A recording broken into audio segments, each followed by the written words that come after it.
Zbog Niša je Vučić kasno sinoć pobesneo, nije oka sklopio, ne može to psihički da podnese, pa je naredio gradskoj izbornoj komisiji da saopšti lažne rezultate, suprotne čak i njihovom Cesidu i Ipsosu. Psiha je čudo, a psiho je čudak. Po logici Vučića iz Ujedinjenih nacija, više od 50% glasača nije glasalo za njega, a više od 20% je glasalo protiv njega. Dakle, pobeda naroda sa ukupno 70% naspram 30% podanika i sluga.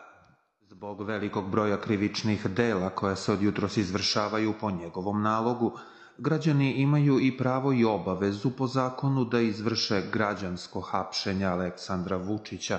Zato vas još jednom pozivam da se priberete i dođete ispred predsedništva.